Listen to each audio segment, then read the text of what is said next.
오늘 하나님께서 저희에게 주시는 말씀은 창세기 28장 10절부터 22절까지의 말씀입니다.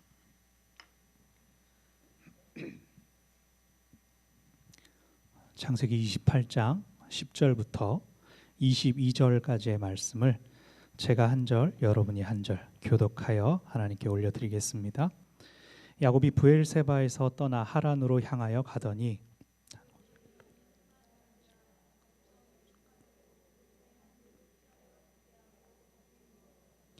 꿈에 본즉 사닥다리가 땅 위에 섰는데 그 꼭대기가 하늘에 닿았고 또 본즉 하나님의 사자가 그 위에서 오르락 내리락 하고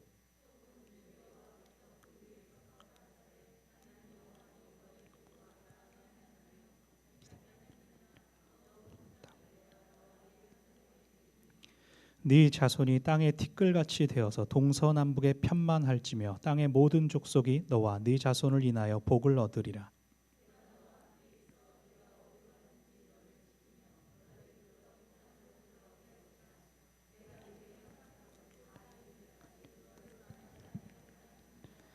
야곱이 잠이 깨어 가로되 여호와께서 과연 여기 계시거늘 내가 알지 못하였도다.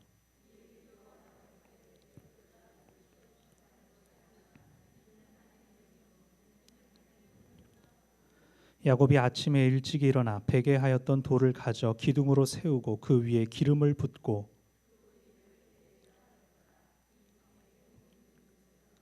야곱이 서원하여 가로되 하나님이 나와 함께 계시사 내가 가는 이 길에서 나를 지키시고 먹을 양식과 입을 옷을 주사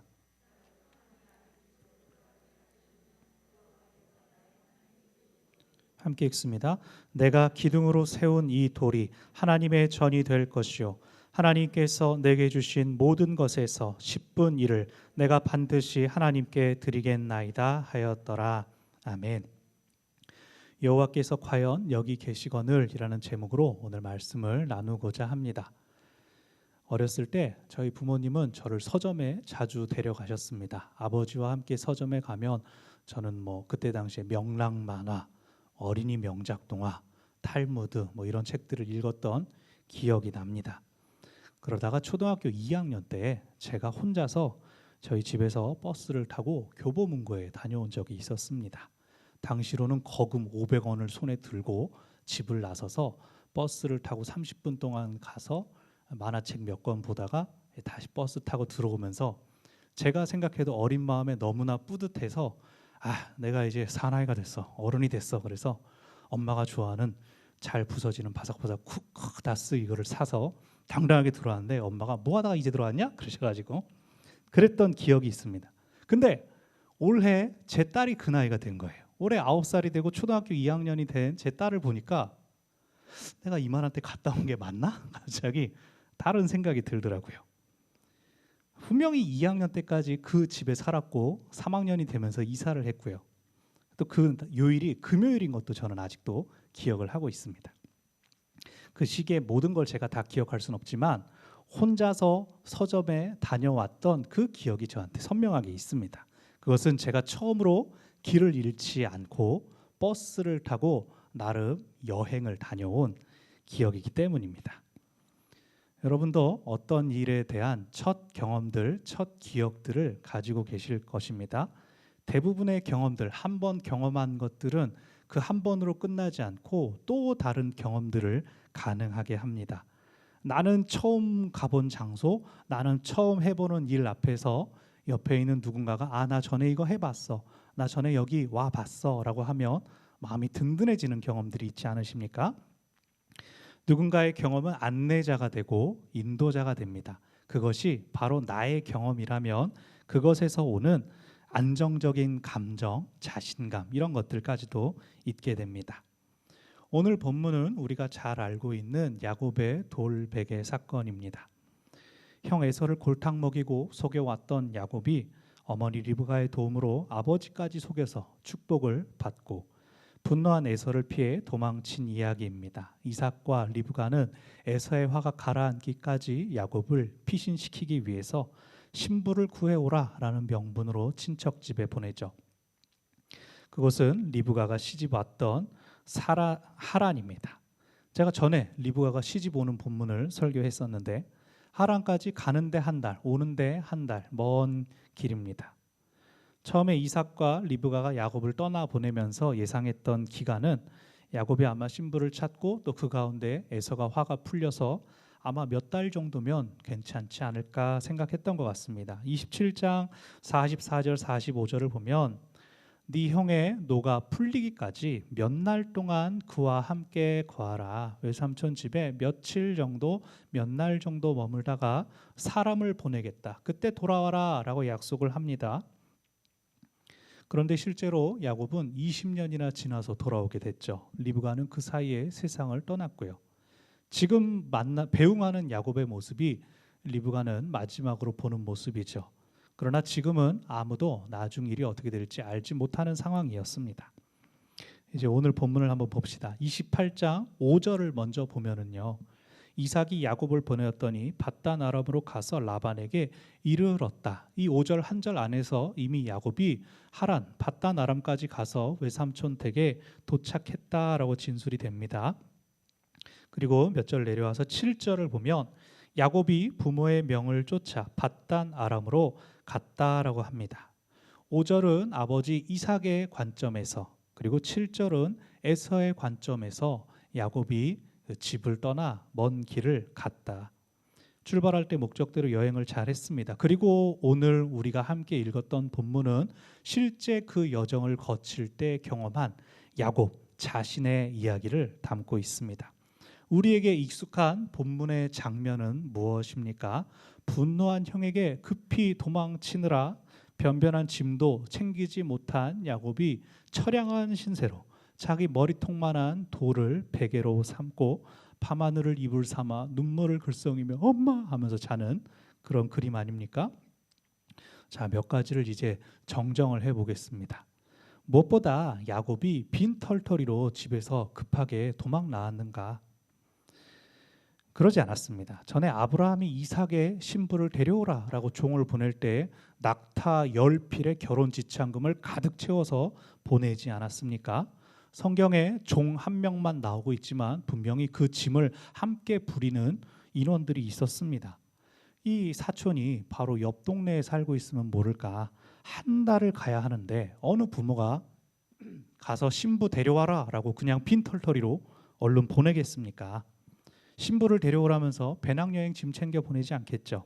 여비와 또 결혼 지참금을 챙겨줄 것입니다. 그리고 그가 여행 경험이 없다면 집콕만 하던 사람이라면 당연히 길을 안내해 줄 사람도 그가 잘 도착했는지 다시 소식을 전해줄 만한 믿을 만한 안내자를 붙여 주었을 것입니다. 지금 이 여행을 처음으로 생각해내고 주도한 사람이 야곱을 훨씬 사랑했던 리브가입니다. 그리고 그녀는 야곱보다 더 어린 나이에 이 길을 거슬러 온 기억을 가지고 있죠.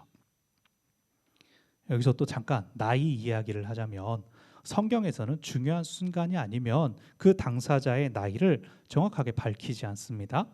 전에 언급했던 것처럼 오늘날 특히 족장들의 이야기가 나오는 시대의 달력, 나이 언급들은 오늘날의 달력과 수명에 맞춰져 있지 않습니다. 그래서 이때 야곱의 나이가 몇 살이었다라고 추적하는 것은 사실 큰 의미는 없습니다. 성경 속 인물들, 특히 족장들의 나이는 히브리식으로 숫자가 담고 있는 상징들을 결합해서 나온 숫자입니다.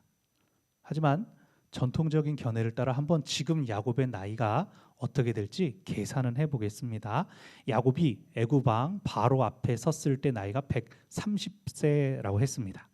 그리고 애굽에서 요셉은 30세의 총리가 돼서 야곱을 애굽으로 모셔왔던 때가 39세 때였습니다. 7년 풍년을 지내고 흉년 2년째를 보내고 있었으니까요. 그럼 야곱이 130살 때 요셉이 39살이었으니까 두 사람 나이가 이제 39세. 그러면 요셉이 태어날 때는 야곱이 91세쯤 되었다라고 알 수 있죠. 30장을 보면 야곱은 사실은 요셉이 태어났을 때 가나안으로 돌아가려고 했었습니다. 그것은 레아와 라헬 두 여인을 위한 결혼 지참금의 시간, 몸으로 갚은 시간 14년이 찼기 때문입니다. 그래서 요셉이 태어났던 91세에서 14년을 빼면 나오는 77세 혹은 76세, 이 정도의 나이가 오늘 본문 야곱의 나이라고 계산하면 이렇게 숫자가 나오는데, 그럼 야곱은 지금 노총각이 아니라 노인이죠, 노인. 그 나이에 70대 야곱이 형이랑 사이가 나빠져서 죽을까봐 집을 떠나며 이제 신부를 구하러 먼 여행을 떠난다? 우리 상식이랑은 좀 너무 많이 먼 것 같습니다. 그래서 저는 전통적인 나이에 매달리는 것은 큰 의미가 없다라는 말씀을 다시 드립니다. 그렇기에 야곱은 우리에게 익숙한 장면처럼 빈몸으로 야반도주하듯 집을 떠난 것은 아닙니다. 이삭은 우리가 이미 살펴본 것처럼 함께 사는, 같은 동네 사는 블레셋 사람들이 시기하고 위협을 느낄 정도로 지역에 상당한 거부 아니었습니까? 아들을 빈손으로 보냈다면, 그것도 이미 리브가가 그 집에서 나온 적이 있는데 거짓골인 아들을 보내서 신부를 주십시오라고 했다면 굉장한 신뢰가 되겠죠.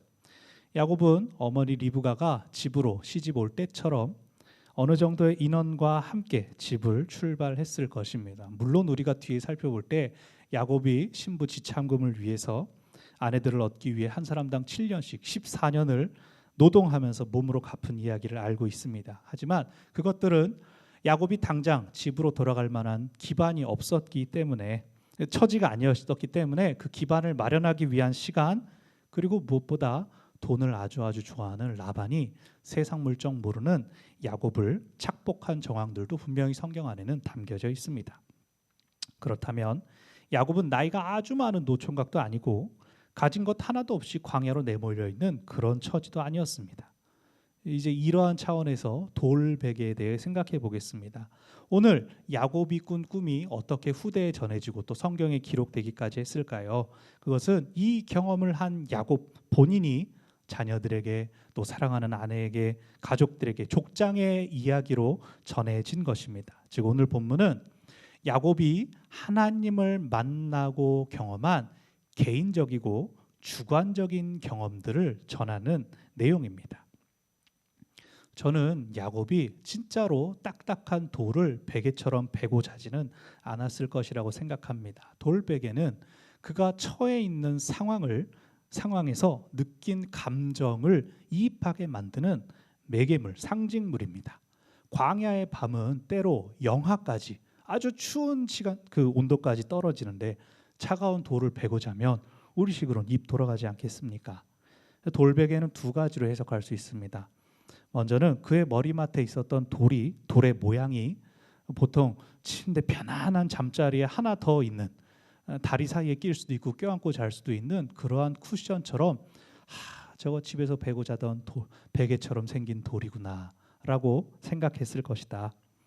또는 그의 잠자리가 돌로 베긴 것처럼 아주 불편하고 딱딱하게 느껴졌을 것이다. 그도 그럴 것이, 우리가 잘 아는 것처럼 야곱은 어떤 사람입니까? 성경에 나와 있는 표현 그대로 종용한 사람으로서 어머니의 사랑을 받은 사람이었습니다. 형 에서처럼 사냥을 즐기거나 야외 활동을 즐기는 사람이 아니었습니다. 자신이 의지하고 기댈 수 있는 가족과 떨어져서 먼 곳으로 여행을 가야 하는 현재의 상황은 그 어떤 것으로도 편안함이나 만족함을 느낄 수 없는 절대적인 고독의 상황이었습니다. 그래서 실제로는 아마 그를 돕는 안내자와 부유한 이삭의 아들을 위하여 제공된 적당한 숙소와 잠자리가 있었음에도 불구하고 그는 머리맡에 돌덩이에도 그 자신의 감정을 이입할 정도로 사무치는 외로움과 쓸쓸함, 막막함에 사로잡혀 있었던 것입니다. 그런 가운데 잠든 야곱이 꿈을 꾸죠. 땅에서 하늘까지 사닥다리가 닿았고 그 사닥다리로 천사들이 오르내리는 장면을 보았습니다. 여기 사닥다리라고 번역된 히브리어 술람은 건축물에도 사용되는 단어입니다. 그래서 사다리보다는 층계, 계단으로 번역하는 것이 더 정확합니다. 땅에서 하늘까지 이어지는 계단이 있다는 것은 베델이라는 장소가 특별히 신성해서 너무나 거룩해서 하늘과의 연결점이 있는 그런 특정한 장소라고 하기보다는 하늘과 땅이 연결되어 있었다라는 것이 더 중요합니다. 완전히 홀로 되어서 고단한 여정의 초반부에 벌써 지쳐서 쉬려 하지만 쉬지 못하는 야곱에게 하나님께서 너와 내가 연결되어 있다라는 걸 보여주시기 위해 그것을 꿈에 알려주신 것입니다. 땅에서 올라간 계단 끝 하늘에서 하나님께서 당신을 나는 아브라함의 하나님, 이삭의 하나님이다 라고 소개하시면서 야곱아, 네가 누워있는 땅을 내게 주겠다. 너의 자손들이 많을 것이다. 그 일이 이루도록 내가 너와 함께하며 너를 지키겠다라고 말씀하여 주십니다. 이것은 야곱보다 앞선 족장들에게도 하신 약속이고 그가 아버지와 할아버지와 같이 그 족장을 이어받을 것임을 하나님께서 보증하시는 것입니다. 아브라함과 이삭이 하나님과 언약을 맺을 때 받았던 약속이 바로 땅 그리고 자손이었죠. 이것들을 온전히 공급받기 위해서는 그 조상들이 어떻게 했습니까? 아브라함이 긴 여행 중에도 가족들과 늘 함께 머물러 있었고 롯이 떨어져 살 때도 그가 당한 어려움을 위해서 사병들을 이끌고 나가 그를 구출했던 것처럼 또 이삭이 가족들을 지키기 위해 보호하기 위해 차라리 우물을 여러 번 반복해서 파는 한이 있더라도 자리를 이동하는 한이 있더라도 지역 주민들과 충돌하지 않으려고 애썼던 것처럼 가족들과 함께 있어야 이 약속이 이루어지는 것일 텐데 야곱은 지금 혼자 있습니다.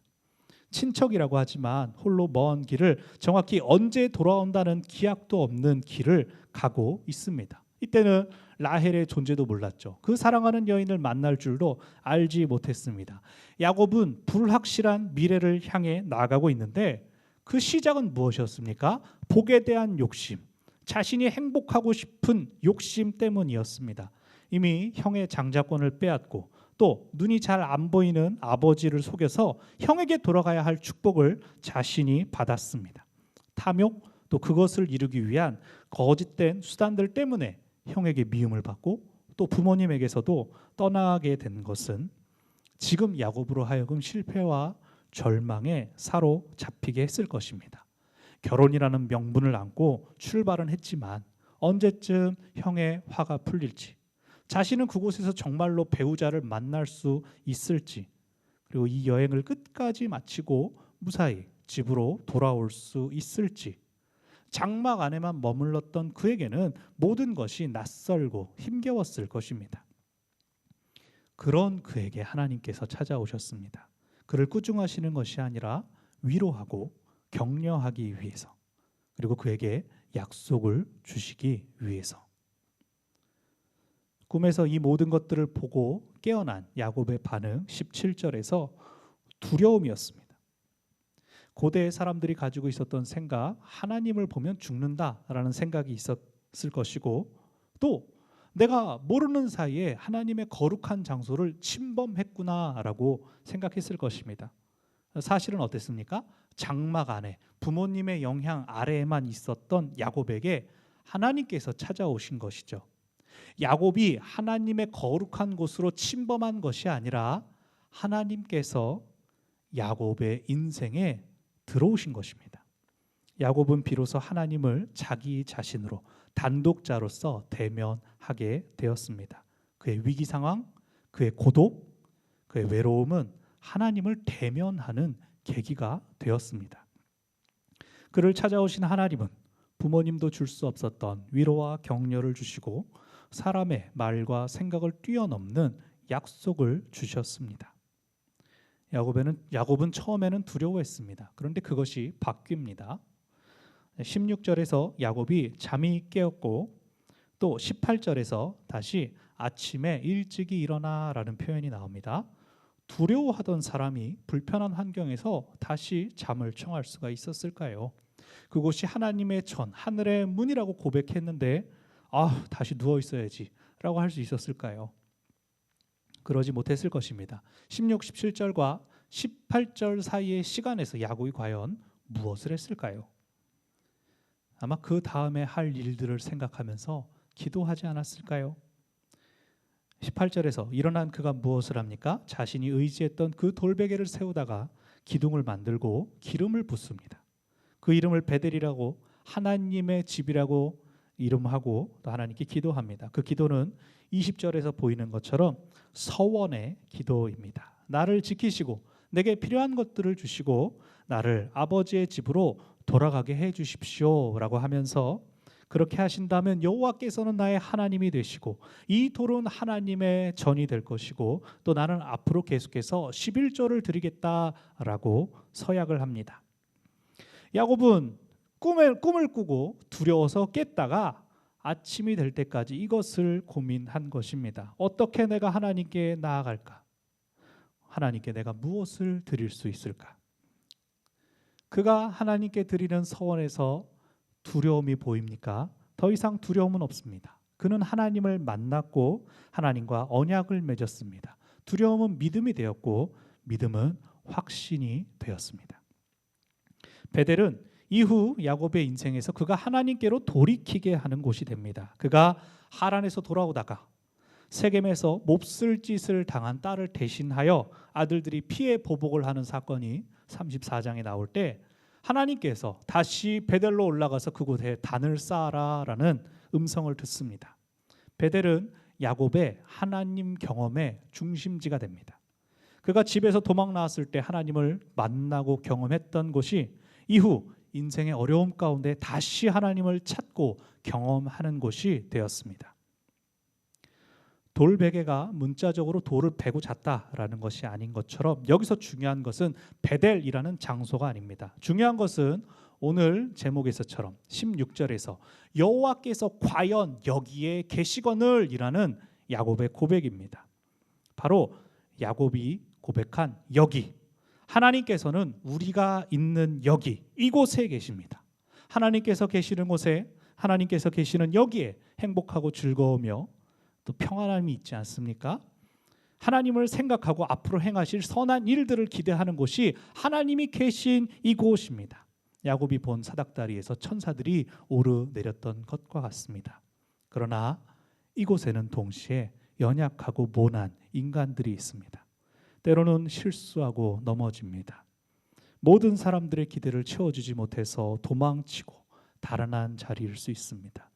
잘 하려고 했는데 뜻대로 이루어지지 않아서 스스로에게 지쳐서 돌을 베개로 삼아 편안함을 갈구했던 여기, 이곳은 우리가 있는 곳, 우리가 살아가는 나의 삶의 자리입니다. 야곱은 그의 인생에서 가장 막막한 때 그를 보호해주고 또 그가 의지했던 것들로부터 멀어진 순간에 하나님을 경험합니다. 그가 전통적인 계산에 따라 정말로 70이 넘은 나이였다면 그는 부모님의 장막 안에 머무르느라 그 나이까지 하나님을 만나지 못했다는 뜻이 됩니다. 그러나 그 장막에서 쫓겨 도망했을 때 비로소 하나님을 만나고 그 하나님이 나의 하나님이 되고 그렇게 서원하게 되었습니다. 하나님이 베델에서만 야곱이 언제 지나가나 보자 그러진 않으셨죠. 그러나 이전에는 야곱이 부모님을 통해 부모님의 하나님을 보고 있었기 때문에 자신의 하나님을 만날 기회를 얻지 못했습니다. 이제 하나님께서 늘 자신과 함께 하시며 자신을 인도하실 것을 믿는 야곱은 계속해서 하나님 경험을 쌓아갈 것입니다. 하나님은 우리를 찾고 찾으십니다. 하나님은 우리를 기다리고 기다리십니다. 우리가 우리 삶에 함몰되어서 하나님을 보지 못할 때 하나님께서 우리와 함께 하시는 분임을 기억한다면 우리의 어려움은 하나님을 만나는 기회가 될 것입니다. 하나님께서 늘 함께 하시는데 우리가 그 하나님을 만나지 못한다면, 경험하지 못한다면 그것은 얼마나 공허한 삶이겠습니까? 여기 계신 모든 분들께는 이미 하나님을 만난 첫 경험들이 다들 있으시겠죠. 그것을 다시 기억해야 합니다. 그것을 다시 회복해야 합니다. 오늘 본문은 요한복음 1장 51절에서 더 발전합니다. 우리 주님께서 나다나엘을 제자로 부르시면서 너가 장차 더 큰 일을 보게 될 것이다 라고 하면서 이렇게 말씀하십니다. 진실로 진실로 너희에게 이르노니 하늘이 열리고 하나님의 사자들이 인자 위에 오르락내리락 하는 것을 보리라. 오늘 본문에서 야곱이 본 것은 분명히 사닥다리, 층계, 계단이었습니다. 근데 예수님은 요한복음에 와서 그것이 인자다라고 말씀하십니다. 그것은 예수님께서 하늘과 땅을, 하나님과 사람들을 연결해 주실 것을 의미합니다. 예수님의 성육신, 하나님이 사람이 되어 이 땅에 오신 것은 하나님을 경험할 여력도 없을 정도로 자기 삶에, 자기 죄악에 눌린 사람들을 위해 하나님께서 직접 내려오신 사건입니다.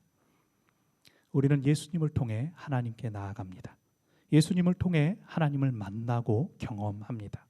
하나님은 어느 누구도 포기하거나 버리지 않으시고 모든 사람이 생명의 길로 하나님께로 나오기를 원하십니다. 기꺼이 하나님을 경험하도록 자신을 열어두십니다. 우리 공동체는 개척된 이후에 김영준 목사님을 통해서 목사님의 하나님을 듣고 또 만나는 시간들이 길게 이어져 왔습니다. 후임 담임 목사님 청빙이 진행되고 있는 이 시기는 우리가 하나님을 우리 공동체로서 온전히 만날 수 있는 아주 드물게 찾아온 기회입니다. 다시는 이런 시간을 경험할 수 없을 것입니다. 야곱이 나중에 언제 일부러 베델에서 참 좋았지라고 하면서 일부러 돌베개 찾아서 베고 잤겠습니까? 그의 불편함과 서러움, 외로움이 한 번에 몰려온 그 순간 찾아오신 하나님을 만난 뒤에 야곱은 사랑하는 여인을 위해서 7년을 수일같이 견디고 삼촌이 부당하게 지적한 품삯들을 지혜로 극복해냈습니다. 우리 공동체 역시 이 시기에 우리가 하나님을 만나고 경험하면 우리는 더욱 성숙한 모습으로 이후에 있을 모든 일들 가운데 하나님을 의지할 수 있을 것입니다.